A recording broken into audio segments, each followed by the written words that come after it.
안녕하세요. 미스터리 수사국입니다.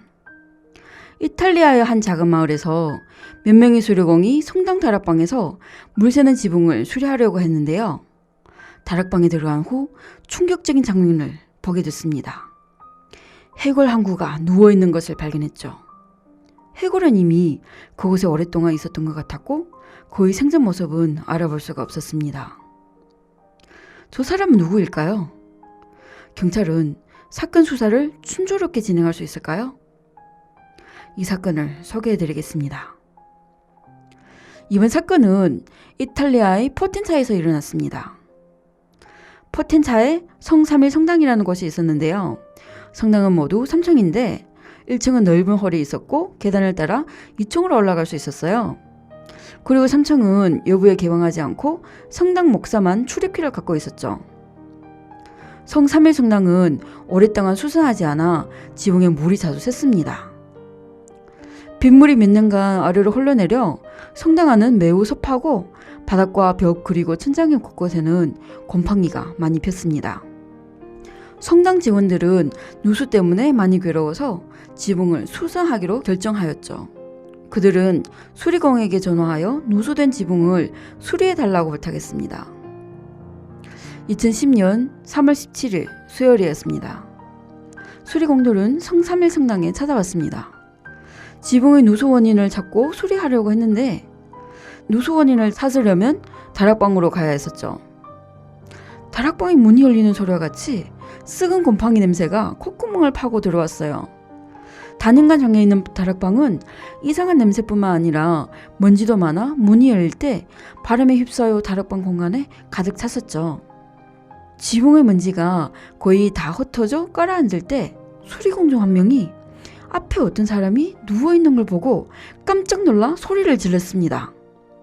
사람들은 그의 시선을 따라 바라보니 그곳에는 사람의 시체가 누워있는 상태로 있었어요. 깜짝 놀란 수리공들은 즉시 신고 전화를 하고 성당을 떠났습니다. 포텐차 경찰은 전화를 받은 후 바로 성삼일 성당의 다락방으로 출발하였습니다. 법의학 검사 결과 여성의 시체로 판단되었고 심하게 부패된 거로 봐서 이곳에 오랫도록 방치된 거로 추측하였습니다. 그녀의 청바지 지퍼는 열려 있었고 속옷은 찢어져 있어 경찰은 그 여자가 성폭행 당했을 수도 있다고 추정했습니다. 경찰은 또 그녀의 손끝에서 머리카락 몇 가닥을 발견하였어요. 근처에 있는 매트리스 위에는 안경, 샌들 그리고 빨간색 단추가 있었는데요. 숨진 여성의 옷에는 빨간 단추가 없었기 때문에 경찰은 단추가 그녀 것이 아니라 용의자가 남긴 것일 수도 있다고 추정하였죠. 법의학 검사 보고에 따르면 피해자의 몸에는 모두 13곳의 상처가 있었는데 전부 날카로운 흉기로 찌른 것으로 확인됐고 발 뒤꿈치에는 찌꺼기가 발견되었는데 감정 결과 성당 다락방의 건축 걸재용 자갈과 성분이 일치하였습니다. 그래서 피해자는 살아있을 때 다락방에서 살해당한 것으로 추정됐습니다. 시신이 심하게 부패됐기 때문에 그녀의 정확한 사망 원인은 확인할 수 없었고 뾰족한 흉기에 찔려 사망된 것으로만 추정되었습니다. 피해자의 손 옆에 있는 머리카락은 본인 것이었고 현장에서 발견된 안경과 샌들도 모두 피해자의 것이었어요. 법의관은 그녀가 입고 있던 셔츠에서 다른 사람의 혈액과 타액을 발견했고 매트리스에는 남자의 체액이 발견되어 피해자가 생전에 성폭행 당했을 가능성이 높다고 추정하였죠. 확실한 건 다락방이 첫 번째 사건 현장이었어요. 하지만 피해자의 얼굴을 통해 그녀의 신분을 확인할 수 없어 경찰은 피해자의 DNA를 DNA 데이터베이스에 확인하여 피해자의 신분은 최종적으로 확인하였습니다. 바로 17년 전 실종된 소녀 엘리사 클랩스였죠. 엘리사 클랩스는 1977년 1월에 태어났고 카톨릭 신자였습니다. 경찰은 당시 엘리사를 신고한 엘리사의 오빠 길더를 연락하였습니다. 길더는 실종 시 발생한 일을 토대로 얘기하였죠. 1993년 16살이 된 엘리사는 가족들과 함께 포텐차에서 19km가 떨어진 휘토로 이사 갔습니다. 포텐차까지 차로 약 30분 걸리는 거리였어요. 9월 12일 일요일이었죠.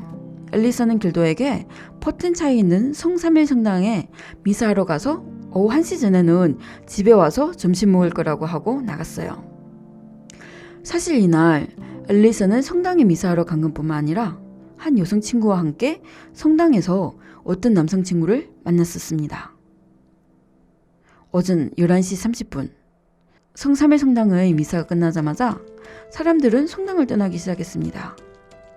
엘리사는 성당 전문에서 같이 있는 여성 친구 보고 30분 뒤면 나올 거라고 얘기하고 혼자 다시 성당으로 들어갔습니다. 오후 1시였습니다. 엘리사가 길도에 역수한 점심시간이 됐는데 그녀는 여전히 귀가하지 않았습니다. 엘리사에게 아무런 소식이 없어 길도는 걱정되어 성3일 성당으로 가서 엘리사를 찾기 시작했죠. 길도는 성당의 관광구역을 샅샅이 뒤졌는데 엘리사는 그림자도 보이지 않았어요. 성당 직원들에게 묻고 싶었지만 도미니코 세비야 목사는 이날 일이 있어 자리 비운 상태였고 엘리사를 본 사람은 아무도 없었어요. 그 후 길도는 엘리사의 몇몇 친구들에게 연락을 하였죠. 마침내 길도는 오전 엘리사와 함께 성당에 갔던 친구와 통화하게 됐습니다. 그녀는 길도에게 엘리사가 가족 몰래 성당에 가서 어떤 남성 친구를 만났다는 것을 얘기했어요. 그리고 오전 11시 30분에 엘리사가 성당에 들어간 것을 봤지만 그 후 이상하게도 그녀를 찾을 수 없었다고 합니다. 엘리사가 만나러 간 남성 친구의 이름은 데닐로 레시버인데요. 1972년생이었습니다. 1993년 21살인 데닐로는 포텐차에서 160km 떨어진 나폴리의 한 치과 대학에서 재학 중이었어요. 엘리사의 친구에 따르면 데닐로는 엘리사를 많이 좋아했었고 엘리사에게 고백을 했었는데 엘리사에게 거절을 당했어요. 그는 거절을 당했지만 엘리사한테 자주 전화를 했습니다. 하지만 그녀가 전화를 받으면 그는 아무 말도 하지 않고 영화 서스프리아 서구의 음악만 틀었다고 합니다. 그 영화는 이탈리아 영화인데요. 연쇄살인범이 사람을 해치기 전에 음악을 틀었는데 데닐로가 살인범을 흉내내는 것이었습니다. 이런 행동에 엘리사는 많이 무서워서 일기에 적기도 하고 가족과 친구들에게도 데닐로의 이상한 행동을 얘기했었어요. 하지만 그녀는 너무 착했죠. 데닐로가 최근 학교에서 좋은 성적을 받은 엘리사를 축하한다고 만나자 하고 더 선물도 주고 싶다고 해서 엘리사는 거절하지 않고 일요일에 만나기로 한 거죠. 그들이 만난 장소는 바로 성3일 성당이었습니다. 길도는 데닐로의 이름을 듣자마자 자신도 모르게 긴장했습니다. 전에 여동생이 데닐로가 요즘 자꾸 자기를 괴롭힌다는 얘기가 떠오른 거죠. 그날 밤 그는 데닐로의 집으로 전화를 했는데 데닐로가 아닌 그의 가족이 전화를 받았습니다. 데닐로는 논문 정리를 위해 치과 대학으로 가서 저녁에 집에 없었던 겁니다. 그리고 길도는 또 생각나는 모든 사람에게 전화하여 여동생을 찾았지만 아는 사람은 누구도 없었습니다. 어쩔 수 없이 길도는 경찰에 전화하여 엘리사의 실종 신고를 하였습니다. 경찰은 당일 엘리사의 행적을 먼저 파악한 뒤 이날 만난 데닐로를 찾았습니다. 데닐로는 경찰에게 그날 오전 11시 30분에 성당에서 엘리사를 만난 적이 있었는데 만나는 목적은 본인이 엘리사의 한 여성 친구를 좋아하게 돼서 엘리사와 어떻게 하면 그녀를 만날 수 있을까를 얘기했다고 했습니다. 잠시 이야기를 나눈 후 엘리사는 성당을 떠났고 본인은 성당에 남아 기도를 한 뒤 저녁에 학교로 가서 논문을 작성하였다고 했습니다. 데닐로는 엘리사가 본인에게 어떤 남자가 자기를 귀찮게 했다고 얘기했었는데 그 남자의 이름은 모른다고 경찰에 밝혔습니다. 그러나 경찰 조사 후 데닐로의 말에 의심한 점을 찾아냈습니다. 우선 데닐로의 말에 따르면 오전 11시 30분에 엘리사를 만났어요. 하지만 성당은 그 시간에 사람이 많았었는데 왜 엘리사를 본 사람은 한 명도 없을까요? 그리고 경찰은 엘리사가 실종된 당일 오후 1시 45분에 데닐로는 다친 손을 치료하기 위해 현재 한 병원에 간 것을 확인되었습니다. 당시 진료 기록을 남겼었죠. 경찰은 병원에 도착하여 주치의를 통해 데닐로가 온몸에 피가 묻은 채로 진료받았다는 것을 알게 됐습니다. 의사가 데닐로한테 어떻게 된 거냐고 물었는데요. 데닐로는 근처 엘리베이터 공장에서 넘어져 다친 것이라고 대답했습니다. 그러나 데닐로의 몸에 묻힌 혈액은 넘었을 때 흘린 것보다 뾰족한 용기에 찔려서 튕긴 것으로 보였습니다. 의사는 다소 의심스러웠지만 데닐로는 자신이 급한 일이 있다며 의사가 그의 상처 부위를 조치한 후 바로 급하게 나갔습니다. 이 단서를 확보한 후 경찰은 다시 데닐로를 찾았죠. 하지만 데닐로는 성삼일 성당 엘리베이터 공사장에서 넘어지며 다쳐 병원으로 가서 상처 치료를 했다고 주장했습니다. 오전 11시 30분에 엘리사를 만나고 오후 1시 45분까지 뭘 했는지에 대해서 물었는데요. 데닐로는 엘리사가 떠난 후 계속 성남에 남아 있었다고 했지만 증언할 수 있는 사람이 없었기 때문에 그의 증언은 믿기가 어려웠죠. 이어 경찰은 엘리사가 마지막으로 나타난 성당을 찾아 건물 전체를 수색하려고 했어요. 그들은 먼저 성당의 공공구역을 여러 차례 수색했지만 엘리사의 흔적을 발견하지 못했습니다. 그 후 조사원들은 성당 다락방을 살펴보려고 했었죠. 성당 다락방의 문은 잠겨져 있었고 유일하게 대문키를 갖고 있는 세비야 목사는 경찰이 성당 다락방 수사하는 요구를 거절하였습니다. 그는 경찰에게 자신은 데닐로와 모르는 사이고 데닐로는 다락방으로 갈 수 없다고 하며 만약 경찰이 다락방에 가서 수사한다면 성당의 신성함을 파괴할 거라고 경찰의 행동을 막은 것입니다. 어쩔 수 없이 경찰은 포기했지만 이후 조사 과정에서 데닐로의 한 사진 속에서 목사 세비야의 모습을 발견하였습니다. 데닐로는 이 사진은 본인이 18살 생일 파티 때 찍은 전체 사진이라고 밝혔습니다. 세비야 목사가 데닐로를 모른다는 건 거짓말이었습니다. 그러나 사진 한 장으로는 증거가 부족해 세비야를 체포할 수 없었어요. 경찰은 엘리사의 일기 속 필적을 분석하였는데요. 분석 중에 엘리사의 일기장 한 페이지가 없어진 것을 발견하였습니다.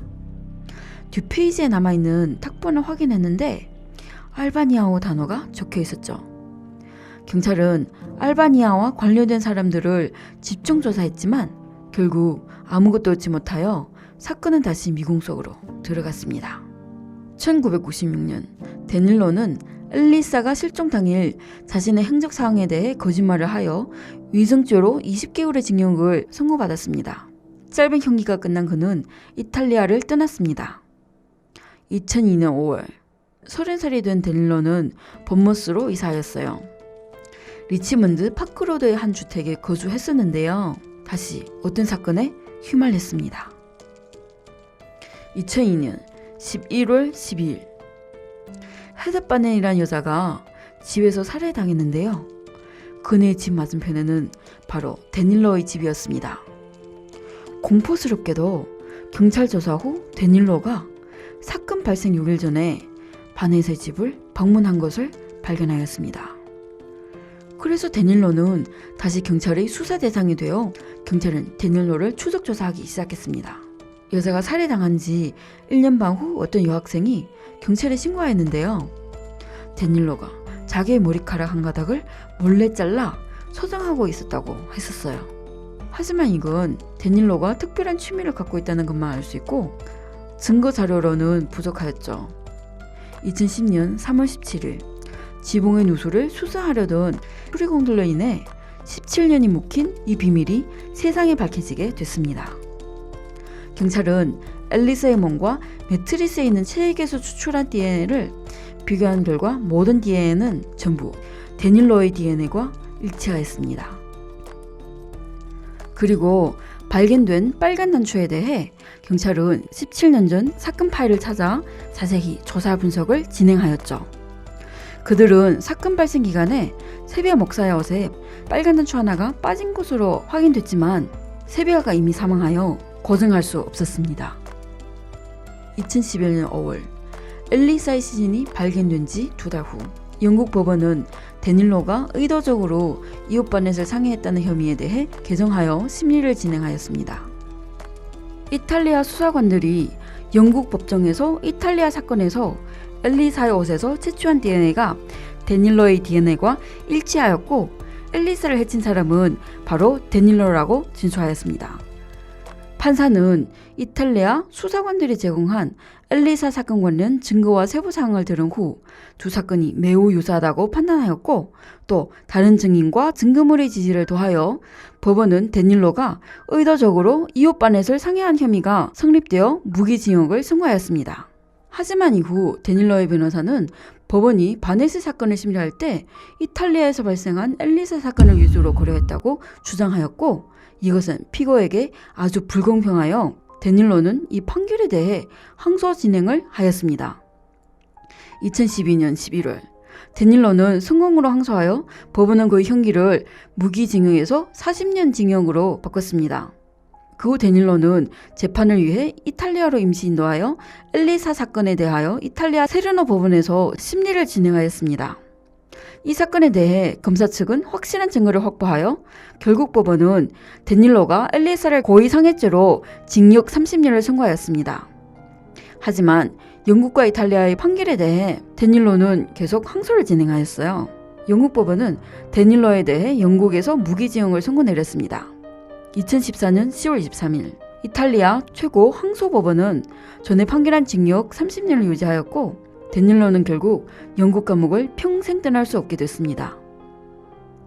오늘의 사건은 여기까지입니다. 좋아요와 구독을 부탁드리겠습니다. 미스테리 수사국입니다. 감사합니다.